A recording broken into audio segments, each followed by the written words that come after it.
Welcome everyone to a special episode of World 1-1 Podcast. Here with me, as per usual, is the Nestle Wonderball Magic Head Chocolate Thunder Wonder from Down Under, Eddie V. I want some Twisters and Fruit Roll-Ups. Hey everybody. And joining us again, back from his being detained at the border, our resident snow Mexican, Adrian Nieto. I'm not dead. Oh, your beard. You grew your beard out, Adrian. It's more thick. You're looking right handsome there. And joining us from legendary studios, Presto Studios, we have Tommy Yune. Yeah. Hello. And Keith Kaisershot. Hello. Nice to be here. Matthew Hoops. Hello. Oh, I've been looking forward to this since Christmas. So, the fine folks from Presto Studios joining us this evening as their game, Journeyman Project Pegasus Prime, hits Steam finally today. We're recording Sunday. It goes live tomorrow. So, yes, when you hear this, it'll be up. You can go buy it, and you should. That being said, guys, tell us a little bit about your history with Presto, with the industry. Tommy, Keith, Matthew, whoever wants to jump in first. Tommy's been there the longest. He should start. Okay. I met the guys from Presto back in either late 1990 or mid 1991, and they didn't know what this project was going to be called. I just remember that Spaceship Warlock had just come out, and everyone was playing it because it was the first game of its kind to come out, and everyone was impressed that it came out first. However, everyone had different skill sets, saying that after they looked at it, oh, I could do this part of the game better, I could do that better, I could do that better. And it was about half a dozen guys who were attending school in UC San Diego, and they decided to band together in a suburb in San Diego and just start working on something. And they didn't know what it was, and everybody was just throwing stuff against the wall just to see what stuck. And about 8 different environments got trimmed down to about 3. And within about a year, everything started falling together, and a presentation was made at Macworld. This was, I believe, 1992, Macworld 1992, in January. And it got such a crazy response that, and this was at Club Mac, if you remember the store back in the 1990s. This was before the advent of internet commerce. There was a Club Mac store for getting early Apple products, and they gave Apple some space because the head of Club Mac, Mike McNeil, knew Michelle Krippolani, the president of Presto, and lo and behold, within 1 year, Presto was on the hook to deliver something, and the guys just hunkered down and delivered a working game, and that launched the company. Right on. Now, can I ask a question, Tommy? Was F&V in was that becoming like in style during that time, during the early 90s? I'm sorry, can you repeat the question again? If FMV full motion video, was that coming? Because it looks like in the PC area, full motion video was around. Did that just start around that time that you guys started developing games? Yes, it was just starting. In fact, when I was working at a telecom company, I was working at a company called GTE, which is a predecessor company to Verizon. And at that time, Apple had a top secret technology called, I think it was called they had a couple of code names. They had Warhol and Road Pizza. And what? Yes, it was. And when they were doing a technology demo, the fastest computer that they had at the time, a Macintosh 2, could deliver 120p video. That's 120 lines of video at 15 frames a second. And this was the best bandwidth they could get out of the best machine that they had, which cost almost 10 grand. And when people saw it in a tiny little window, everybody was blown away. They were like, what the hell? We don't have to broadcast this analog using the old NTSC broadcast technique. This could be delivered digitally. This is going to change the world. Everybody was just blown out of their chairs when they saw this. And there was also another company called Paco, which was developing COSA. They were developing a technology called Paco. And that eventually became they got folded into Adobe. Their technology became Adobe After Effects.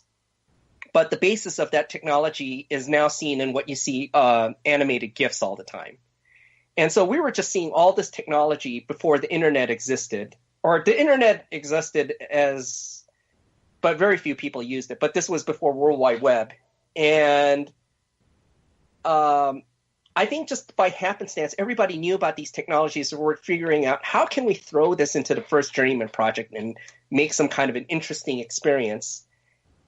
And when the game came out in 1993, the problem was that it was really cool as a technology demo, but only the top 10% of the user base could even run this game at all. It was just the most decked out Macintosh 2s, which were really expensive computers at the time, could even run this game at all. And then when it finally came out for Windows, 386s would choke on this. Really, you needed a 486 to run it properly. And at that time, those were really expensive PCs. But I guess you could say that Presto was ahead of its time in terms of adopting the technologies, because they would just go, oh, wow, that's cool. Let's throw that in. Oh, that's cool. Let's throw that in. And I guess in a way you could say the rest is history. Oh, actually, coming back to what you brought up, FMV. One of the first games to use FMV was a really obscure game called Iron Helix. I don't know if you guys ever heard of it.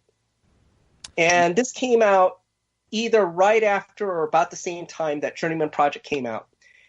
And the issue that Iron Helix had was it was really cool the way they were using it. It was really awesome. And there was another game that would come out around that time also that was able to use FMVs to connect navigation together, and that was Seventh Guest. But the problem was that computers had such limited bandwidth at the time. I remember the programmer from Seventh Guest, who was an absolute genius by the name of Graham Devine.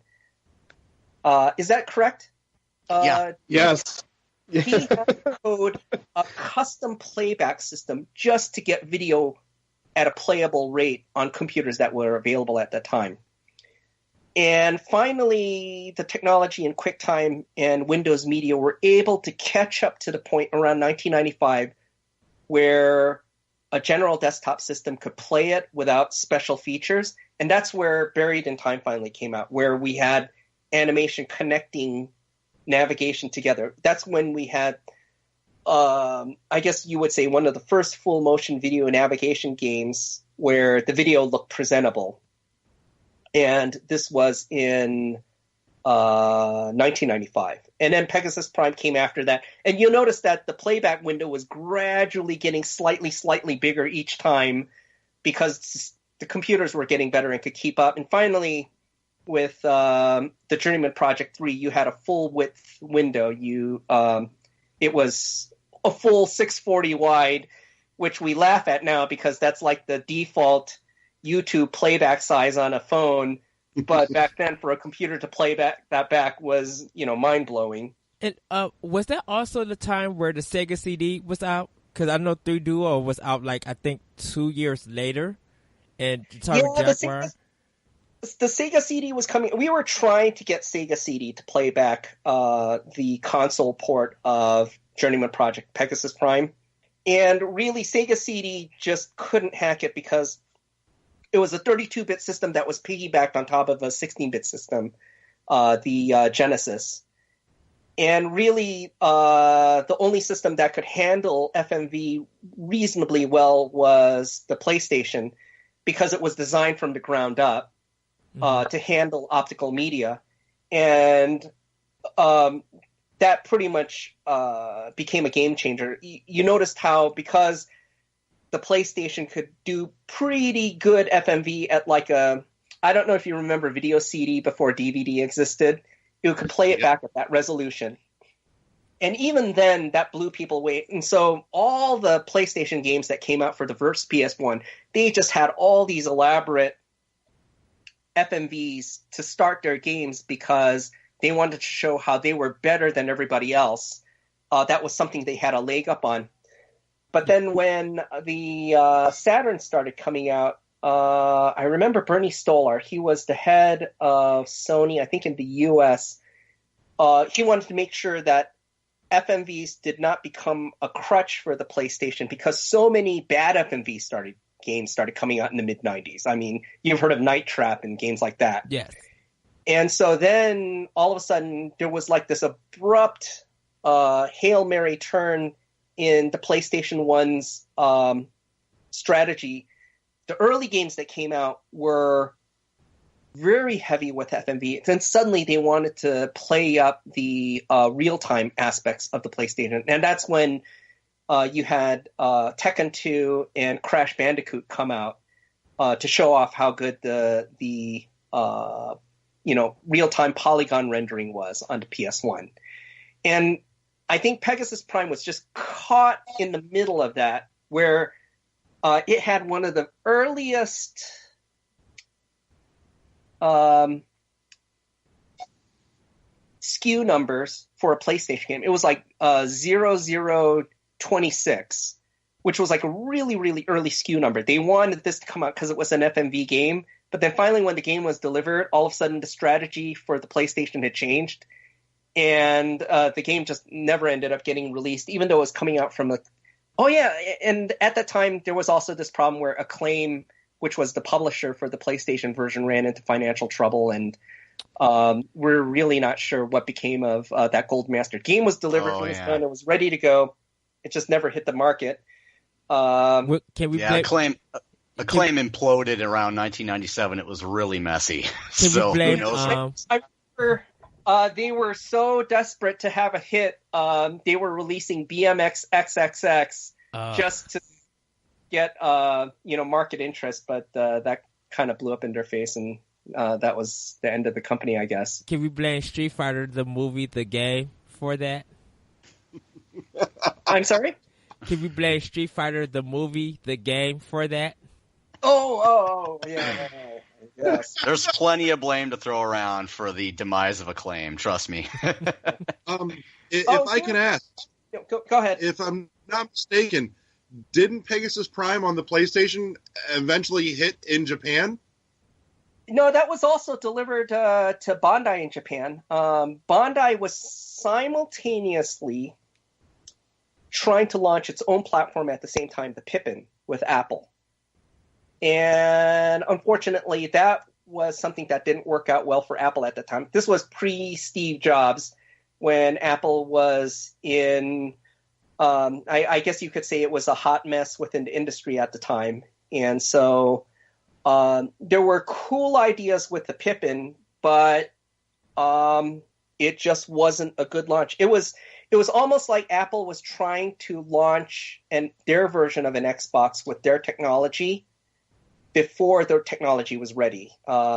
you could say that Microsoft had their killer app. Their killer app was they snatched Halo right from under Apple's nose, you could say, because Halo was originally previewed on Power Macs by Steve Jobs. And then Microsoft realized how valuable Halo was, and they just bought out the company and canceled, or at least delayed the Mac development, and then made that the centerpiece of the Xbox launch.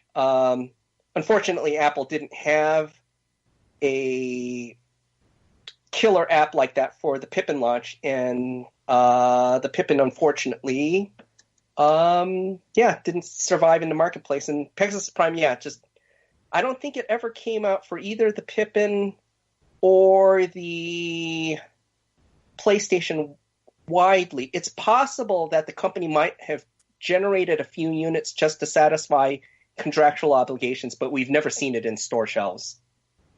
I've never seen a copy of it myself. Yeah. No. So the short answer is, did it come out for PlayStation? We don't know. Yeah. If you find one, please let me know. I would like to buy it from you. Presto would like to buy it. Don't sell a kidney for that, by the way. I've hunted for that myself to no avail. I actually had a friend overseas, and I asked her kindly to do some looking, and she came up with not a bupkis too. So, Keith, a little about you. Oh boy, where do I start on this? Let's see. Well, Tommy kind of gave the short recap of his involvement with Presto. So let me start back at where I got my start. I've been a game programmer for a while. I mean, and I said before the podcast started, I mean, Journeyman Project was the game that got me into game development. It's the one that convinced me I should be a game programmer, because this was back in like 1994, 1995, and the Performa that my grandma had came with this sampler CD with a bunch of demos from Inside Mac Games on it, and the Journeyman Project was the last one I fired up, because in the small icon view of the folder with all the demos in it, every other one had a really cool looking icon, and so I didn't look at Journeyman Project because I didn't know what it was going to be about. It didn't have a cool name like some of the other ones like Pax Imperia or Vet or SimCity 2000. It's like, Journeyman Project, what's that game about? I don't know. So I saved that for the end. But when I fired it up, I mean, at the time, 1994 or so, I was really big into Wolfenstein 3D. And that game, I'm sure you folks have played it before, but you run around in this real-time 15 to 20 FPS world, gunning down enemies that look like they came out of a Saturday morning cartoon. I mean, let's be real. They didn't look very realistic, but it was a lot of fun running around through this virtual world, because it felt more like you were really there versus a slideshow-style thing like Myst. But I fired up Journeyman Project, and here's this animation going on that is just as smooth as Wolfenstein was, albeit I couldn't move around in real time, but the graphics just blew me away. And I sat there watching this trailer for Journeyman Project 1 and thought to myself, wait a minute, Wolfenstein 3D has got this really cartoony graphics, and Journeyman Project over here has got this really nice graphics, but really kind of slow movement. At some point in the future, these two things are going to converge, and I want to be there. I want to be part of this. I want to be part of making this happen. So that's when I decided I wanted to get into game development. Fast forward a few years, I first met Tommy through his Journeyman Project forums that he had on his personal website for a while. And as early as February 2005, I started chatting with, a couple dozen other Journeyman Project fans. There weren't too many of us. Including myself. Yeah. But I think, the 2005 was also about the time when Facebook was really coming into being, and I got to give a shout out to one of my best friends, Josh Horan, out there for setting up what is probably the world's first social media page for the Journeyman Project. He started the Temporal Security Agency group on Facebook, which originally was just for the University of Illinois. This is back when Facebook was only for colleges. Kids, ask your parents; they'll know.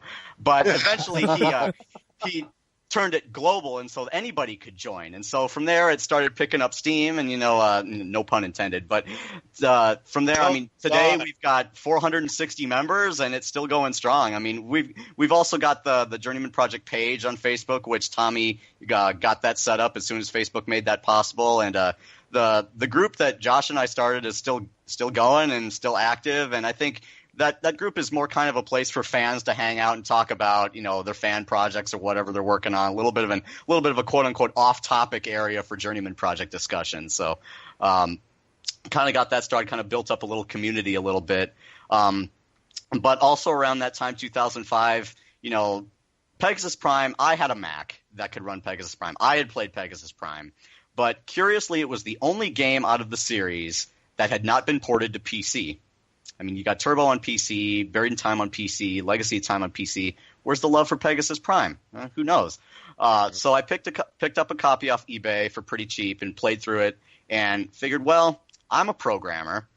Why don't I just try my hand at porting it myself? So I, off and on over the course of a few months, put together a really basic engine that played the intro, got to the main menu, and then that's about as far as I got, just through me trying to reverse engineer the format of the resource files that came with the game and things like that. I thought naively that, everything is kept in resources. This will be fine. I just need to write an interpreter. This will be great. Nice and super easy. I'll be done with this in a few months. No. But I kept some notes and things like that and posted this to my personal website. And eventually Matt came across my notes, and Matt Hoops here, and I think this would be a good segue into Matt talking about how he got involved with Journeyman Project. So. Yeah. I set that up for you. There you go. You did. That was pretty good. That was pretty good. Definitely segue king there. So I'll step back to 95, I guess, when I first started playing the games. My dad had bought a 2-pack of the original Journeyman Project Turbo, Buried in Time at, I think it was CompUSA, and I was only 4 years old at the time, and I loved the hell out of it. As we played lots of adventure games at the time, obviously the LucasArts ones, but we really liked the time travel stuff, especially Buried in Time. That was definitely one of my favorites for many years, even though we were terrible at it. But, then Legacy of Time, I got that, like, day one, had to get that. And that's 98. And then I heard about this director's cut of Journeyman Project, and then it later became known as Pegasus Prime, and I'm like, I wanted to play this one too. This one looks cool. And in about 2002, I got a copy off of eBay with the help from my grandmother, and also an old iMac, and this is my first Mac. I basically got the Mac just to play Pegasus Prime. And man, I loved it. And a few years later, I was on the forum, I remember talking with Keith and Tommy about, I don't remember what stuff, but I remember them being there, and then I was doing some early Scum VM development in 2006. Not that my C++ was very strong at that point. I was just starting out. But may I mention that I can't believe you said Scum. Like, that's kind of, I think, the oldest thing of PC. It's old. And then, yeah, Keith had the website there, but I definitely wasn't strong enough to do too much with it, and my reverse engineering skills were pretty bad. They're still not the greatest, but then fast forward to 2009 is when the Legacy of Time 10th anniversary came out, even though it was a little late for the 10th anniversary, but it was the 10th anniversary for all intents and purposes. And I remember Tommy posted on the blog about an Easter egg that was re-added for the anniversary edition. And me being me, instead of trying to figure out what the Easter egg was from the game, I tried to look at it from the data file point of view. And I was looking at timestamps on videos, and I posted a comment, is this it? And Tommy came back and said, no, it's not it. But I tried it. But leaving the comment there also led a link back to my blog, which I had posted stuff about. I was probably doing Riven at the time. And then I got a mail, I guess it was late September 2009, maybe early October 2009, saying, hey, maybe we could do something with Pegasus Prime stuff. And I was in college at the time, and over the course of a weekend, I threw something together in ScumVM to basically play the intro, do the menu, basically what Keith had, just in ScumVM. And things didn't happen at that time. And then in 2011, we did get the source, and then I started porting it into ScumVM late 2009. Probably, I think most of my work was between September and December. And I had the game finished not finished, but completable by early December 2011, I think. It feels like a long time ago now. And then I showed it off to Tommy and Keith probably early 2012. And yeah, that's about. Not sure how much else I can add to that. Well, mid 2012, I can say that's about the time that I convinced Tommy, hey, well, as long as we're working on Pegasus Prime, why don't we add some stuff to it? I mean, it's been, almost 10 years since the game came out, and we can. I mean, Tommy's obviously got the source code. What else do you have there, Tommy? I mean, is there stuff that was cut from the game, things like that? There's a few bug fixes we need to make and things like that, but let's talk about maybe turning this into an anniversary release. And so Tommy got me a copy of the source code, and at first it was just, I just want to keep the Mac version in sync because I'm a big fan of the Mac, and I had an old iBook, and I just wanted to do it for the fun of it, just for the lulz, But and I did that too. But at the same time, it's like, well, I'm in here. Let's add a few features like the ability to turn off the AI, or the ability to actually control the submarine and the sub chase, and a few things that were just cut or just kind of left on the cutting room floor. And so I got the source code in 2012, and at that point I was working with Matt on this with the Scum VM stuff, and we were really starting to turn this into an actual, honest to goodness, special edition of the game. Not just the CD version that Matt had ported, but something that we could do for an eventual DVD release of the game that just never came out in the 90s. Yeah, because it looks like it looks and feels like a remaster of like the whole game with with some added stuff to it. I want to give you a little interesting bit of context. That opening title sequence for Pegasus Prime, when we had queued up the project to output, the first time I had set it up and had it output, depending on which computer it was on, it would take between 6 to 11 hours to render. Woo. And then many, many years later, I opened up the project again, and I remembered how daunting it was to output, and I was a little bit concerned, and I thought, this might be too big for the computer to render, but I've got a better computer now. Much better computer. It was about 10 years later. And I set some checkboxes and moved things around so it would render at 4 times the resolution as before, and then it was done in about 6 minutes. And then now, the computer I have right now, I don't think I've gone back to the file recently, but I'm sure it could do it in less than a minute. So it just shows how the technology has pretty much caught up, and it's allowed a lot of things to happen. Like there was a branching game with the submarine where all these branches were created, and you can even see them in the original release of Pegasus Prime. All the parts were in there in the game if you dive into the data files, and that's how I was reminded of this. I have to give Keith and Matt huge amounts of credit because there were so many things that I just completely forgot about. It's just like the way development is on many games. It can often be messy, and you have to make tough decisions to meet your delivery date, what stays, what goes. And in this game, you don't have time to cull everything to make everything nice and neat. You just want to make sure the game runs, and then you just get it out the door. And there were just tons of assets in there that were just forgotten. And these guys would just go, hey, what's this for? What's this little sequence for? What's that for? And a lot of these ended up becoming the Easter eggs that were not in the original release that they've added code for to add back, such as the sub, such as even the there were parts in Mars where you take a little tunnel pod, and this was cut from the Mac release, but it had the assets were actually in the PlayStation release, and so some of these assets were brought over from the PlayStation version when we found those golden master discs into the Mac version, and then eventually with the ScumVM port that Matt did, it worked its way into the Windows, basically all the versions that are available now. Very cool. I got a fun, amusing anecdote related to finding stuff that we had previously forgotten about. Matt deserves 100% credit on this. Finding the end credits song on a CD-ROM that was totally unrelated to Journeyman Project. I'll tell the story. Wait. Yeah, go ahead. Oh no, wait, what? Yeah. So, Go ahead, Matt. Me being a bit of a Presto fan, I was very curious about this other release that was put out in Japan, the Gundam 0079, The War for Earth, Japanese PlayStation release. Mm-hmm. And I said, I saw this on eBay for like $15, and probably it must have been early 2012, and I'm like, this looks interesting. And I bought the disc, this is actually a 2-disc game, but I bought the game.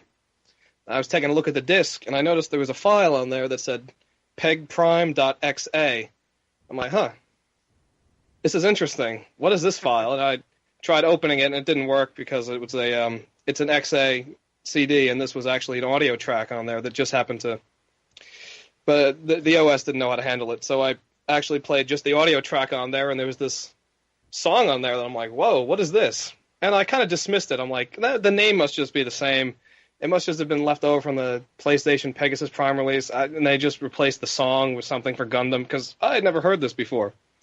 And then we were talking probably mid-2012, and I asked Tommy, what happened to that PlayStation release with the extra song in there? And Tommy was like, oh, yeah, that never got into the final game. So there it was. Because on PlayStation, you would actually be able to, if you kept the top open, you were able to put the game on. It would kind of load, but if you close it, it would go like to the. If you're still in the music menu, it would pop up with the game's audio soundtrack to hear music. So that depended on the game and how it was coded too. That's and very true. also Some games used audio from the CD. And it also the CD audio quality was much better than what the built-in XA80 PCM could output. Definitely. Just on a small throwback here, Keith mentioned, talked a little bit about some of the social media stuff for Journeyman Project and Presto Studios. I just want to let you guys know, you guys totally set the bar here. The notice, that you guys were going to be on, that went up yesterday, is the most traffic and traction that we have ever gotten on this show on anything. Like, I was up all night watching and going, holy shit. So y'all set the bar. Well, I would tune in if it were just me, Well, being a huge fan and all. I think this was a time in adventure games, like that was adventure games, and I think FPSs, like you said, Wolfenstein, I think they were still big on PC. Because when it comes to PC games or even Mac games, adventure games was like the only one that I heard that people were playing. And I'm a person who does a lot of console gaming. So during that time, I was doing like Super Nintendo and Sega Genesis and stuff. So I didn't really have familiarity with PC. But I know when people was talking about it, like Seven Quest and Myst and stuff like that, those kind of point-and-click adventure games were like the big thing on PC. Oh, yeah. So Yeah, go ahead. There's definitely a resurgence. Well, yeah. I think for it, I know for me, I can actually tell you my first point-and-click game. It's definitely Hotel Dusk on the DS. Hotel Dusk 213. That was so my late actual. that it shouldn't count. Well, I mean, as an adventure game, that was my first one. I don't even know what that one is. Yeah, I've never heard Really? of that. That's pretty late. Yeah. My first adventure game, if you could even count this, would probably be Enchanted Scepters on the Mac from 1984. Ooh, goodness. Wow. Yeah. Depending on where you read it and who you hear, who you listen to, it's the first point and click adventure game with digitized sound. Jeez. For the Mac in My '84. My first adventure game was in 1979, and it was called Adventure for the Atari 2600.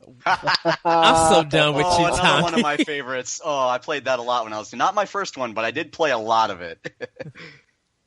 I think my first was the Indiana Jones and the Last Crusade graphic adventure. I think I ran that on our 91 PC. Oh, okay. What about you, I wonder if that was Adrian? one of the Yeah, a little later. late What was 80s that? LucasArts, sounds like. Yeah, it's 89. I gotcha. Adrian, what's your first point and click or adventure game?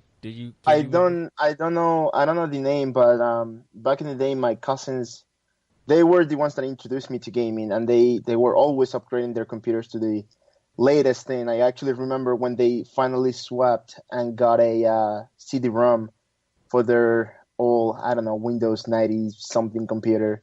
That was like a big deal for them, right? But they were playing these, like the Pink Panther game or something like that. It was very weird. I mean, like as you can probably guess from the cartoon, it's also very weird and corny. But yeah, that was the first game. I actually don't remember the name nor how it ends. I just remember like interesting puzzles and very, very awful Spanish voice acting. Oh, I would love to hear like NES overdub voice acting in Spanish, like they call it double dribble speak. How double dribble was.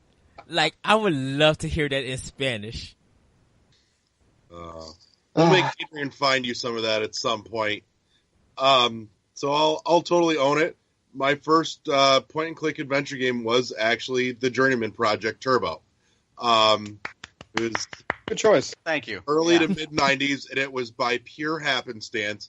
My family had gotten its first computer, and it was a Hewlett Packard, and it came with a little pack of software suites and a couple odds and ends, and in there was the Journeyman Project Turbo. And I grew up in a house. I have very much my father's taste. I grew up in a science fiction household.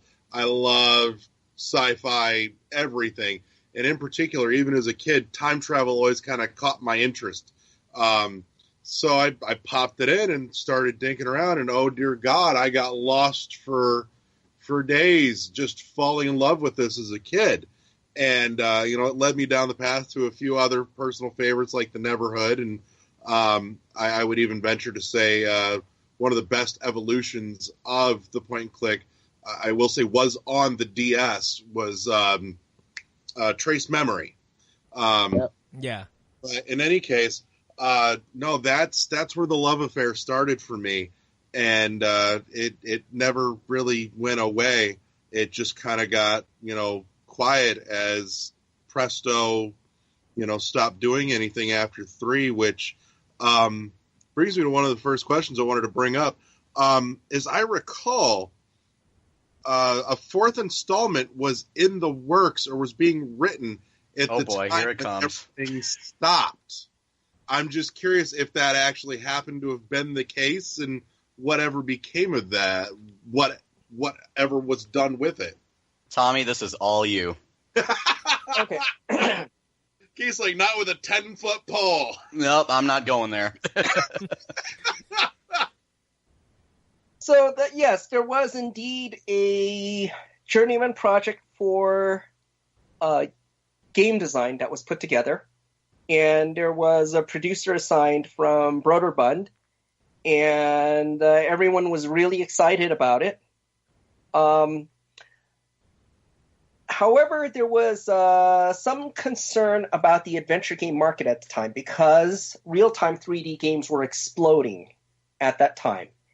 And Journeyman Project 3's way of reacting to that was we were one of the first games to use a 360-degree spherical navigation system among pre-rendered games. And there's very few other games that came out like that at the time, except for Myst 3, which was also produced by Presto Studios.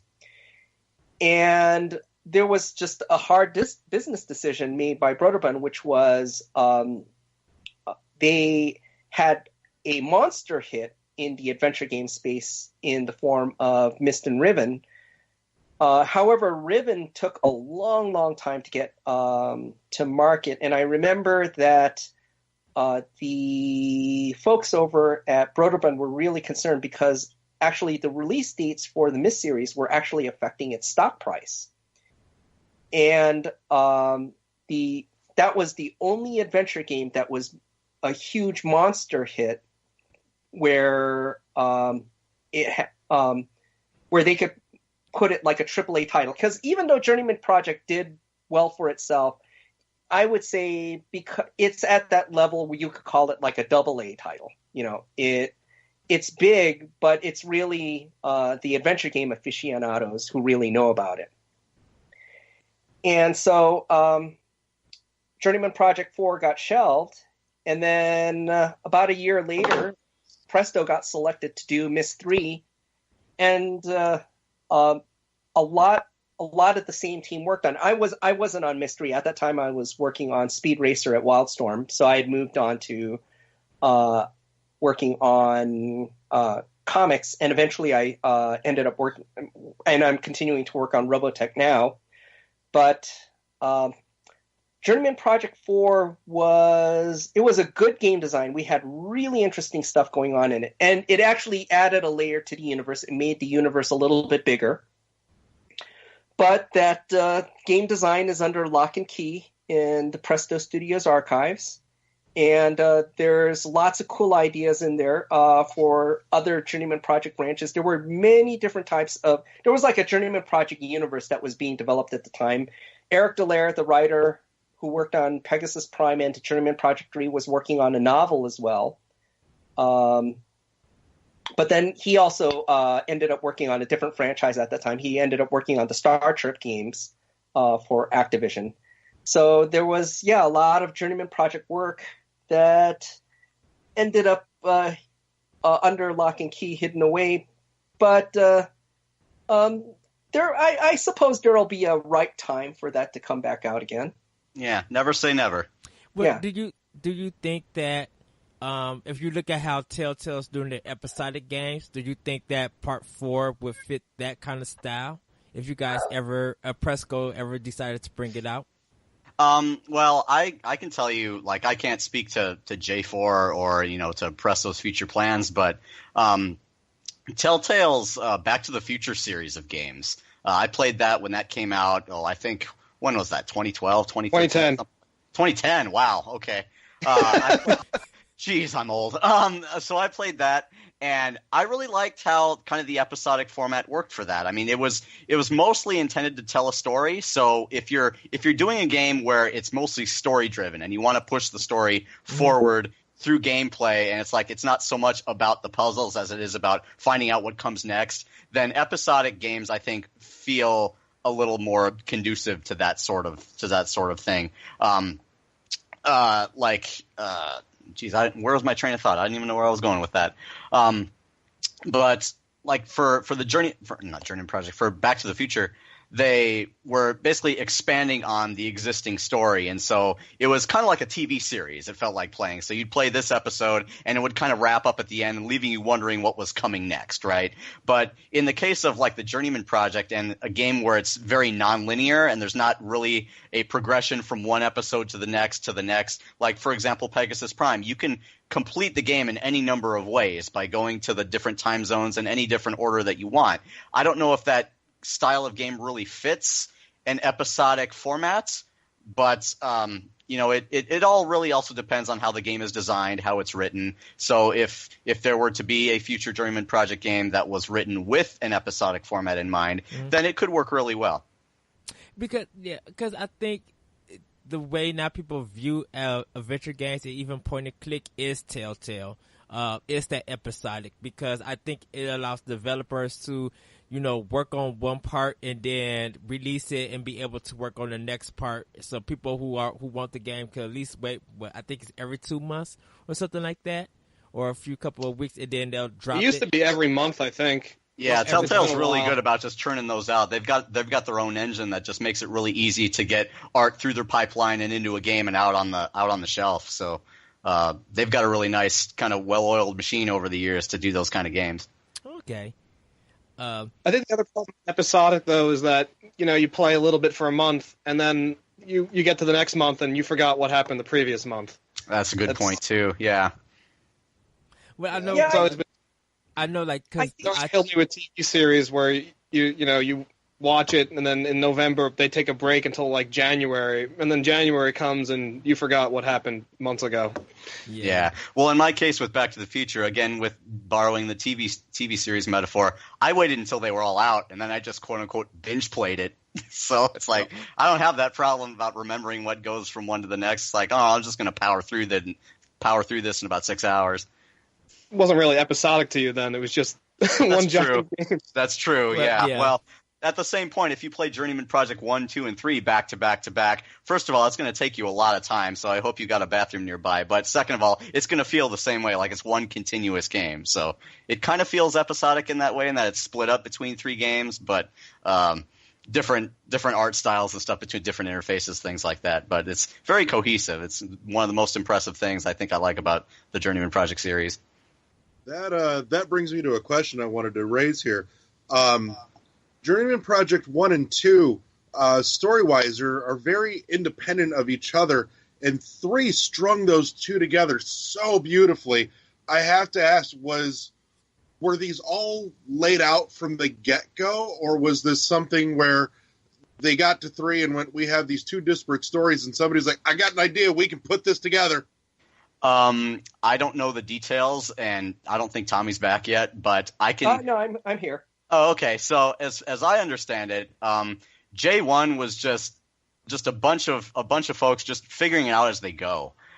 Just figuring out what is this thing going to be, trying to just get something out there, because when they made J1, I don't think they had in their ideas, oh yeah, we're going to do a sequel after this. It's like you don't know if it's going to be a success when you do the first one. You're just kind of throwing it out there and hope that somebody likes it enough to give you enough money and, assets and whatever to do a sequel. And, when they did J2, J2 did really, really well as well. Oh, this is awesome. So now we can do a third one. I think it felt like, Presto was doing it one after another, trying to figure out what they were doing as they were going along, but not painting themselves into a corner, so that by J3, Tommy, did Eric write J3? Because he wrote J2, and so Eric tying together J1 and J2. Let me clarify that. J1 was, I guess you would say, wrangled together by David Flanagan. That was because the story was, let's make it up as we go along.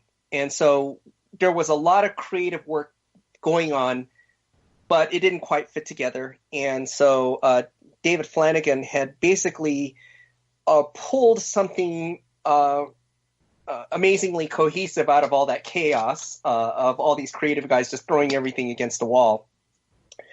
And then with the Journeyman the interesting thing about Graham Jarvis as Elliot Sinclair, everything was, you could almost say we were using Robert Rodriguez's school of low-budget filmmaking before we knew these principles existed, which was just use whatever you have around you, if it's cool, and throw it in to give your game more production value. And Gino Andrews happened to be next-door neighbors to Graham Jarvis. And so, out by the Pacific Palisades. So, he just basically walked across his beautiful beachfront house to his neighbor, Graham Jarvis, and said, hey, you want to be in this video game that my friends down in San Diego are working on? And Graham Jarvis graciously brought incredible gravitas as Dr. Elliot Sinclair to the first game. So that was just randomness that happened. With Journeyman Project 2, there was actually effort to bring in real Screen Actors Guild actors together and have a real story designed from the start. And so I would say that in terms of game design, Journeyman Project 2 probably hit the zenith. I would say it is the best game out of the 3. I agree. And then with Journeyman Project 3, originally it was just going to pick up where Journeyman Project 2 left off, which was you had this unanswered question about what happened to Agent 3, and it was just going to pick up from there. I had suggested the idea of why don't we just loop back and figure out a way for Dr. Elliot Sinclair to have a role in this. And Eric Dallaire, who was working on Pegasus Prime, he was working on the rewrite of Pegasus Prime with that director's cut version of the original game. And he had also worked on Journeyman Project 2 in a supporting role. He was working on the writing of the historical documents, like the stuff that you found in the castle and such. And he had gradually come on board the team, and he had worked with David Flanagan in integrating the whole story together to kind of almost I think this came up, which was Return of the Jedi, which was where by the time the third Star Wars came about, you notice how, hey, they're going all the way back to Tatooine. So it's like bringing the beginning back into the end to make this whole thing have this veneer of we planned it from the start like this, even though we were making it up as we went along. And so it unintentionally turned... it rehabilitated Elliot Sinclair's character. By the end, you go, oh my goodness, the crazy crackpot was actually right. Well, I would say, when you get to the end of that, you would not think that somebody was winging that as they went along. That was beautifully strung together. I got to give Eric credit for doing that. Eric's a really good writer. He's actually got a book out now on Amazon. He wrote a novel, post his Journeyman Project stuff, but reading it, it's got a lot of the same humor, hits a lot of the same beats as, Legacy of Time. I'm gonna plug Eric's book because Eric's a friend of mine. Shades, The Gehenna Dilemma. Pick it up on Amazon. But it feels like you're playing another Journeyman Project game when you're reading that. So it's really, really cool. Aww. What, Tommy, Tommy, can I ask you a quick question while y'all was putting everything together? Was there ever a time that that somebody would write something and you would be like, "What in the world are you talking about?" Like, it just seems so bonkers, so cuckoo bananas. Every single day. And half of that came from Matt Weinhold, the comedian who was the voice of Arthur. Oh boy. He would the guy was a tornado in a bottle. I could remember when he would come in for recording sessions, him and Eric Dallaire, who was writing a lot of the humor, and Jamie Scott would be in the room together, the recording room, and it was supposed to be soundproof, and we could hear it throughout the entire building. They would just be busting up laughing nonstop every single day, because half of the stuff that they would come up with was just even unusable. I mean, it would have been ESR half? related. Only half? Nobody can buy this game because it's unreleasable. So, I mean, we there was a lot of editorial work done on Arthur to make him, even remotely PG-13. Wow. Because it just feels like there were some moments. Some of those recordings are somewhere that I can hear. Oh, I hope so. I want some of the Journeyman Project outtakes. Because there has to be like one moment you probably walking by, you hear something, you could just turn your head and be like, "Wait, what?" Yeah, I mean, sometimes we would have our eyes wide as eyeballs. We would go, "Oh, this is so hilarious." Oh, wait, should we be really laughing at this? But I mean, even the stuff that's in the game just gives Arthur's character, the character that Matt Weinhold created, has so much character that when Keith did the Easter egg coding to add Arthur as a replaceable AI in Pegasus Prime, it unintentionally totally changed the tone of the game. When you play the default AI, it's very rigid. It's trying to almost babysit you through the game. But then when you play it with Arthur, it almost feels like you're back, in a comfortable pair of old shoes, even though it's re-recordings of what you already heard in Journeyman Project 2 and 3. The game just feels like, a nice old comfortable pair of shoes again. You're like, wow, this universe feels familiar again while you're playing it. I've got a fun story about that Arthur biochip that I love to tell. Arthur was not originally going to happen in Pegasus Prime.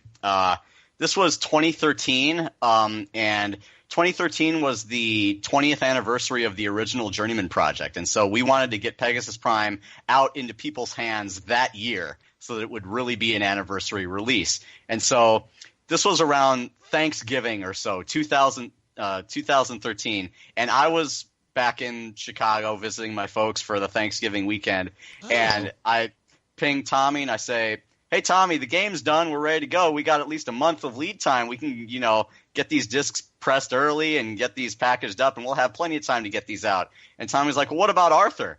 I said, "What about Arthur?" He said, "We need to put Arthur in the game." I said, "Tommy, I just finished the game. I only have a month left. How am I going to do this? Do you know how many Arthur quotes there are? We need to place every single one of these." So I bit my tongue, gritted my teeth. And I'm like, okay, yeah, you're right. We do need to have Arthur in this game. So in a mad dash, leading up to Christmas, the Christmas holiday. I mean, Matt was there with me. We were up until like the very last day where we could no longer deliver the final discs to the duplication plant. Matt and I were working on bugs, into the wee hours of the morning. I mean, Matt, there were some bad bugs too. There were some. Oh yeah. There was one that I remember I found completely by accident that, well, I didn't find it first. Matt had found it, but he had been complaining about it, and I said, "Well, I don't know how to trigger this. I can't figure it out." Until I was running the game in the debugger completely by accident one day, and it happened. The bug happened. What was going on was, if you played the canyon chase in Mars, when you go through the Caprides Minor Canyon and then fly up into space, and then you have to capture the robot spaceship with the tractor beam. After that's done, it says, "Okay, destination safe for transport." You click the button, and it plays the little transport animation, and then boom, you're back in the ship, and you can't do anything. The game just soft locks. Like, oh, wow. Crap! Well, how did this happen? And there's nothing. Like, I kind of looked through the code. What is causing this? I don't even know what in the world could be causing this sort of thing. The cause of this bug goes all the way back to when you were still in the colony.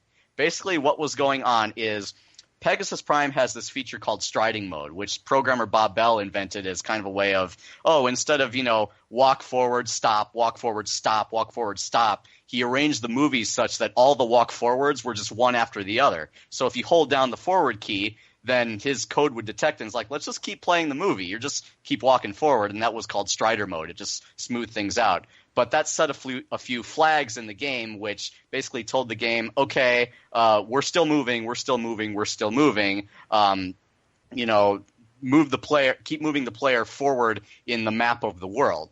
So the bug wound up being, if you held down the forward key walking into the shuttle, it would put the game into strider mode, and it would not take it out during the entire time you were flying the spaceship until the very end when you hit transport. And so it said, okay, let's keep moving forward, and moving forward from the game's perspective was still in the spaceship, and so you'd be stuck there.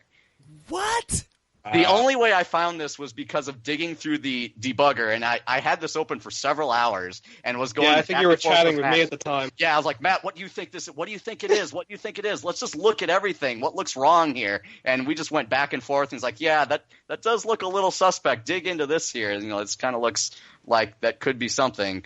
Throwing us on the scent there. So we did find it, but man, that's one of the worst bugs that I found. That one, I think the other worst one was when you would get into the canyon chase, and you would nothing would happen except you would walk. It would do like the bump of walking against the wall, and then you couldn't do anything.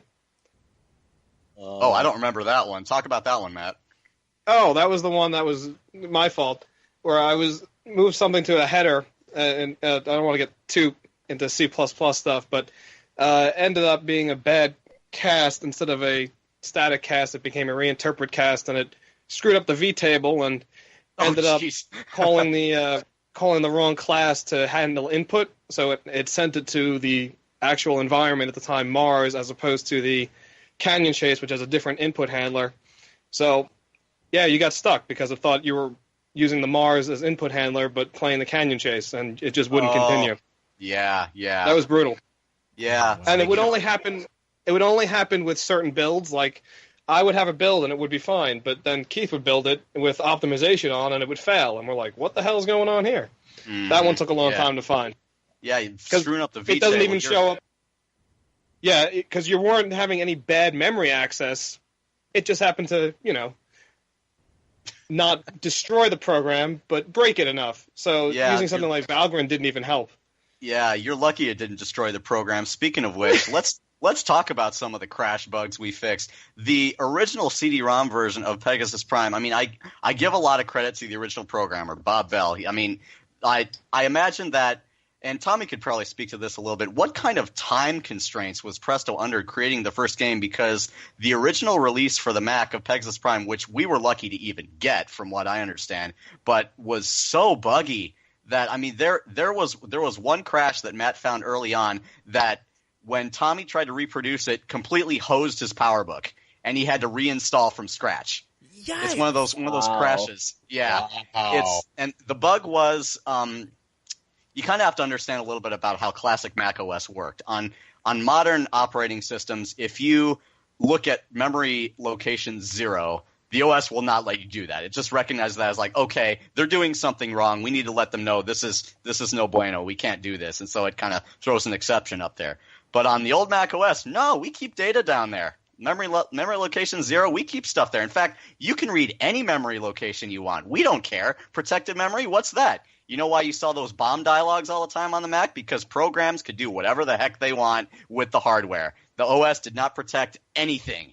It was, on one hand, amazing, and on the other hand, really scary. So one of the bugs that Matt found right away was if you entered the Canyon Chase and you called up the pause menu, and I think if you tried to save a game, what the game would do was – or load the game, yeah. What the game did is it sets a series of what in the code are called continue points, which are basically checkpoints in the game. As you reach a certain point, it's like, okay, make a continue point.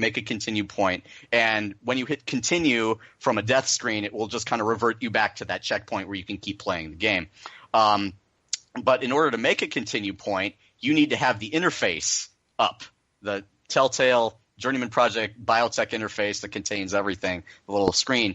But during the Canyon Chase, that all goes away, and now you're in the spaceship. So if you try to save the game, it tries to create a continue point, but that interface isn't there. And so it's like, oh, okay, well, let's just create this continue point using the address that was there that now doesn't point to anything, and now you've got just garbage data. And on a modern computer, it's like, okay, crash back to Windows, and you're fine. But on the Mac, it's, we're going to read from this garbage location and write garbage to this garbage location. Kaboom. Wow. So, Tommy dipped out for a minute here, and you're not off the hook. My inner child is going to kick me in the teeth if I don't ask this. What, if anything, can you tell us about where the story was headed for J4 before it got locked up? I have been sworn to secrecy, and if I say anything about that, they're going to strand me in the past. So I'm sorry about that one. Sorry. Yeah, I can tell you that I've read it. The design doc does exist. It's pretty fleshed out. It's ready to go if a publisher wants to pick it up. But as far as details, it's, in case a publisher picks it up, you don't want to spoil the surprise. So it's staying under wraps for now. Is it on the level of Time Cop with Jean-Claude Van Damme? Well, that's a fresh reference. I've seen that movie, and there's a lot of reasons that there's a lot of cheese in that movie, and I think a lot of the cheese that comes from full motion video games comes from the casting. And you don't really know how the casting is going to be until you get into production. So who's to say? Yeah, because some of I thought all the cheese came from Cheese Girl. I have got to say, some of the wigs in Pegasus Prime make me straight laugh. I'm like, that wig do not fit you. Like the news reporter, I was on the floor dying. I'm just like, is this Nancy Grace? Like, what? Wait, what? You got to use what you got. You use whatever you have on you. Actually, I remember Tommy telling me a little bit about the journal entries in the World Science Center when you're looking at Elliot Sinclair talking about, morphing process and time-bending experiments and stuff. Those glasses he's wearing, those are just dollar store glasses. They look great on camera. Hey, shooting at simple NTSC rates, you can't tell. Exactly. They just look like nerdy scientist glasses. And it did the job beautifully. And were you guys using green screen at that time? When we were doing some blue screen and green screening work, yeah. Tommy's got, I think maybe on YouTube you can view some of the raw footage from Pegasus Prime and Buried in Time of the blue screen acting that they were doing. More so in J2 and J3 than they were doing in J1. And Pegasus Prime, they did a little bit of this because now they had the budget that they could do green screen, blue screen, and kind of, seamlessly integrate the actors into the computer-generated environments. In fact, it's really impressive how Presto did this in the blue screen. On the blue screen set, they actually had to place the lights in the blue screen set to match exactly where the lights were in the computer-generated environment so that the lighting would match. That's cool. So, yeah, that attention to detail is kind of what gives Journeyman Project that extra edge that you didn't always see from full-motion video games at the time. Well, we had a custom plugin that was programmed by Bob Bell, who now works at Apple. He had program where from Photoshop, this plugin would launch, and we could throw up an image with a matte channel and in real time see it composited with the video, so we could see how the everything was going to composite together. And the hardware we were using at the time was Radius Video Vision to capture video at that time. I mean, even for standard def video, we needed a custom card and GPU and all this equipment just to record that in real time back then. So, to kind of tie into the occasion today, tell us a little bit about bringing Pegasus Prime to Steam. Oh, is this me? I think this is me. The Steam discussion really kind of took off after we released the GOG version, which was only a few months after the DVD shipped in late 2013. We were on GOG, I think, by March or April of 2014. I don't know the exact dates. I think Matt or Tommy probably know better. Yeah, sounds about right to me. And then we thought, well, GOG DVD is great, but we really want to be on Steam because that is like the gaming store for PC. That's kind of, you could almost describe it as the Walmart of gaming. I mean, if you get on Steam, you're going to be seen by the most eyes. So I thought, well, I don't know how to get onto Steam because I'd never done that before. But I knew that the process was either you had to be a huge mega publisher with an existing relationship with Valve, which we weren't, and we aren't because we're pretty indie now. We don't have a publisher. We're just kind of a skeleton crew of Tommy, Matt, myself, and occasionally a couple other former Presto members. So okay, we don't have the kind of clout with Valve that we can just knock on their door and say, hey, can you put the game on the store?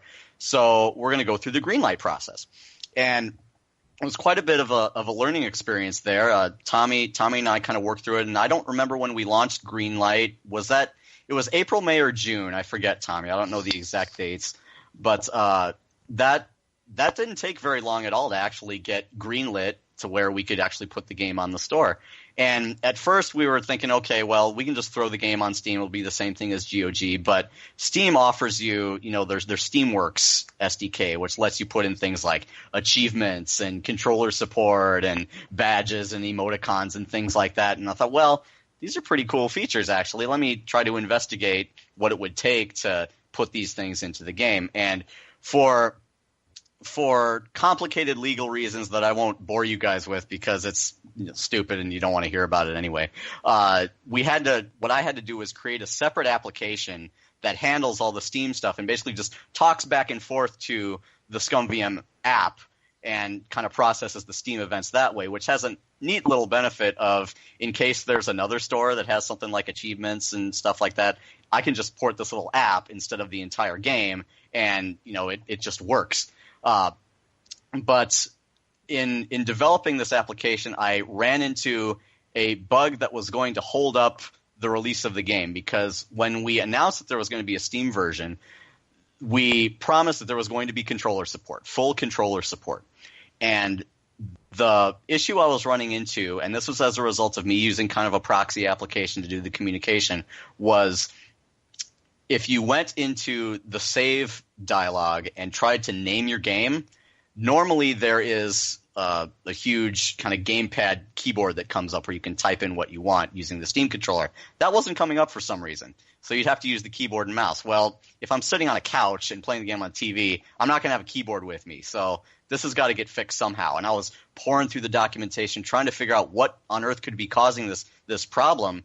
And eventually I just couldn't figure it out. I was posting on the forums, trying to talk to somebody at Valve. And, you know, when you post on Valve forums, it's you and a sea of hundreds of other developers. I mean, you don't know, like there's only so many folks at Valve, and there's so many of us. So it's hard to gauge, pun not intended, whether you're going to find an audience with Valve's dev team. So I thought, okay, I'm going to take this into my own hands. So this past October, I flew to Seattle for Steam Dev Days, and I tracked down somebody on the Steamworks dev team.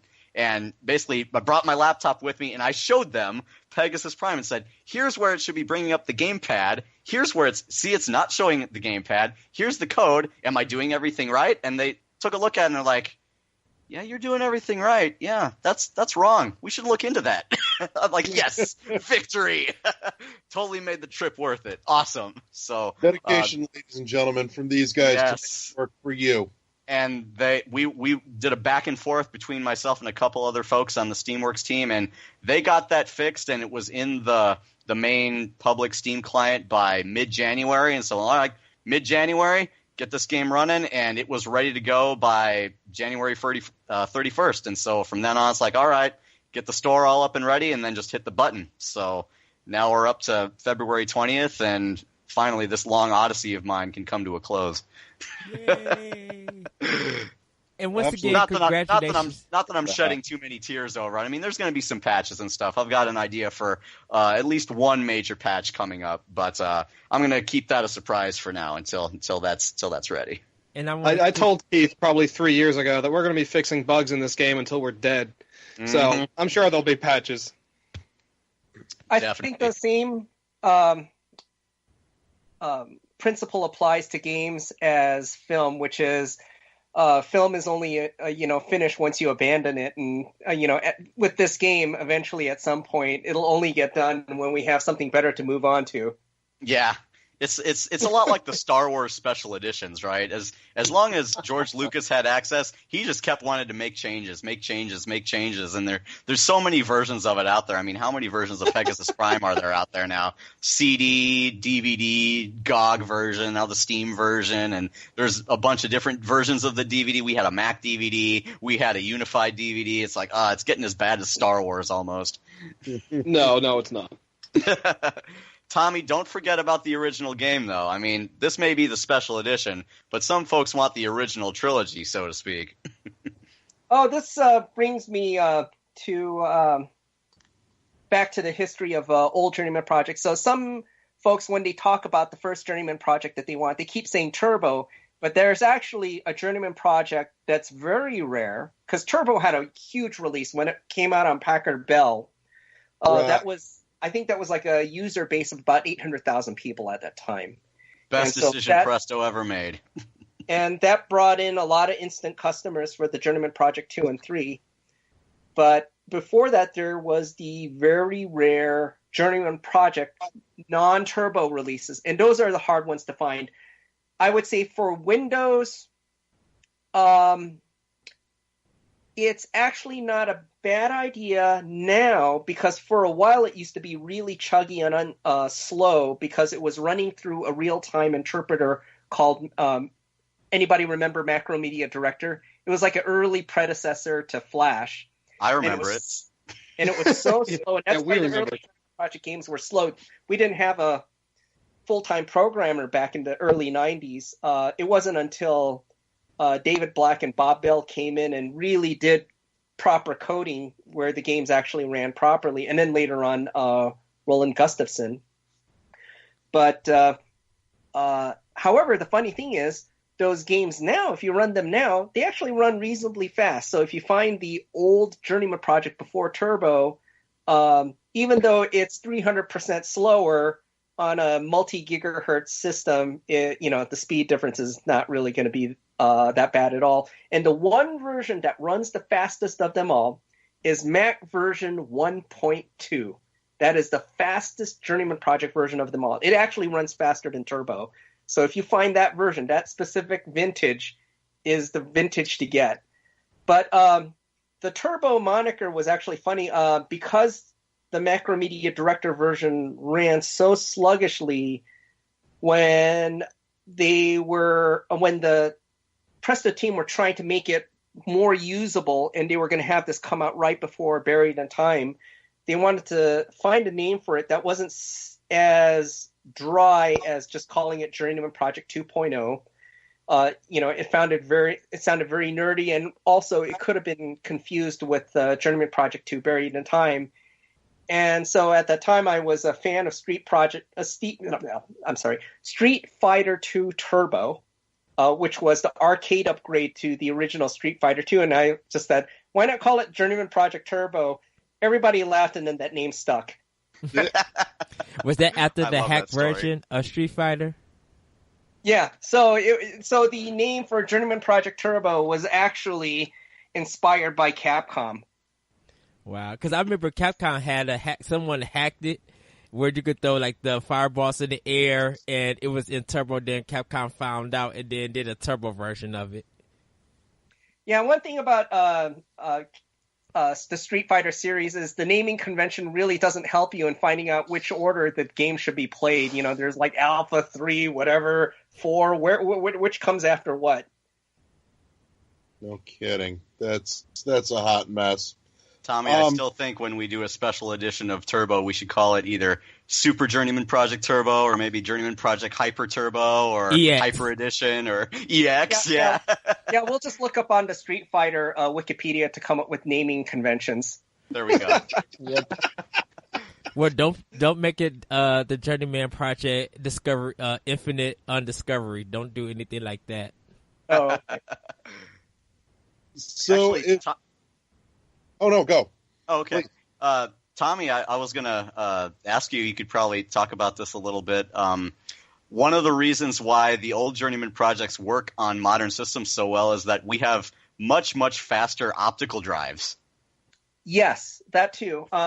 Journeyman Project was written for a target bit rate of 150K per second, which is probably slower than dial-up today. And then Journeyman Project 2 had a target bit rate of about 300K per second. Journeyman Project Pegasus Prime and Journeyman Project 3 had a target bit rate of, I think it was about 450 to 600K per second. And then by the time the DVD version of Journeyman Project 3 came out, we just didn't care about that kind of stuff anymore. But yeah, it was such a constraining problem where the bottleneck on these computers back then were just so narrow. We were just, even though we had all these beautiful graphics, we just couldn't figure out how to shove the graphics through fast enough that it could go from the disk to the video card fast enough. I mean, the systems just couldn't handle it at the time. That's one of the things that I do have to say that id had going for them with Quake when they made why it was so revolutionary was that they just threw all the assets into RAM, and then it didn't have to read from disk once the whole what do they call them, WAD was loaded, and then you just started playing the game in real time. And that was an issue that just finally didn't correct itself until DVD-ROMs became commonplace in the late 90s. And that's one of the things that made Myst 3 a much more pleasant experience from a gameplay point of view than our earlier efforts. I would say Mystery was the culmination where the technology finally caught up, where the player could have a good experience without having to worry about the technical requirements of their system. Well, Tommy, one of the reasons why the first Journeyman project pre-Turbo was so slow was because you had so many video files just scattered all over the CD-ROM. And so for Turbo, as I recall, you optimized the CD-ROM itself, right? Yeah, we were very careful about running the contents of the disk through an optimization process.